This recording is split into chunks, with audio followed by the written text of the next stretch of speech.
The European soccer's governing body has slammed a proposal by FIFA to sell investors a stake in the broadcast rights to its international competitions. That includes the World Cup. Now, UEFA says it crosses a line and that the game is not FIFA's to sell. Richard Sheehan is a finance professor at the University of Notre Dame who studies the economics of sport, and he joins us now from New Hampshire in the US. Professor Sheehan, thank you for your time. Now, you've called this a money grab from the current FIFA leadership. You're not a fan of this. You are in company. Tell us about your opinion of this and the backlash that the idea is receiving.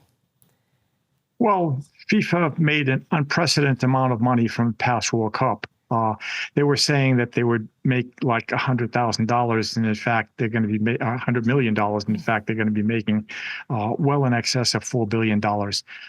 And they entered this cycle with a reserve of about $4 billion, which is now up to somewhere in excess of $8 billion. And the reasonable question that I think everybody should be asking is, why does a not-for-profit organization with a budget of about $8 billion over a 4-year window need $8 billion in reserves? What are they planning on doing with that? And how does that relate to kind of this separation of the business part with the sports part? That separation is consistent with what is done in other leagues in the United States, but it basically allows the FIFA to end up potentially making even more money in the future than they did in this past World Cup. So what exactly would FIFA be giving up in exchange for this money? Very, very little. They would be, you would have the same organization running the whole show. So that the current organization, the current leadership structure there would have control over this, what would appear to be for-profit subsidiary. So they really don't give up very much.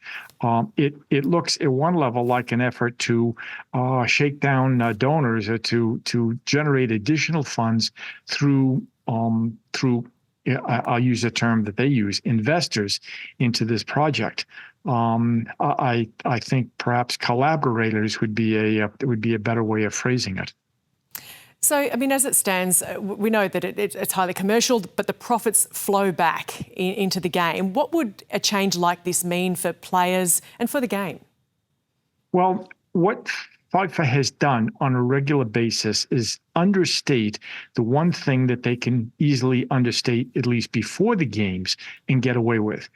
Broadcasting revenue, licensing revenue, those type of revenue streams are known beforehand. The one that isn't is ticket revenue. And so when you look at what FIFA has projected previously, they've been substantially low, not as low as they have been this time, but lower.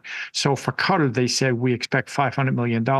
They ended up making $950 million.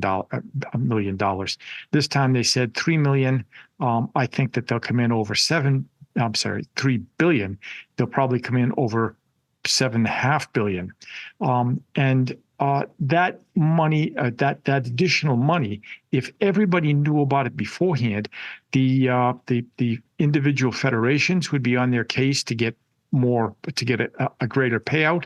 The clubs that are providing players would be looking for more money.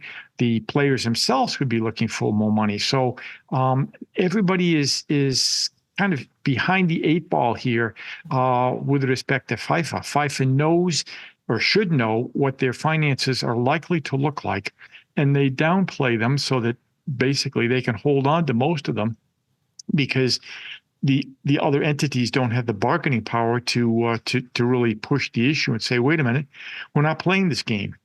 And that's the one thing out of the European group that said, hey, look, we're thinking about withdrawing. That would be a crushing blow for the World Cup if it comes to that.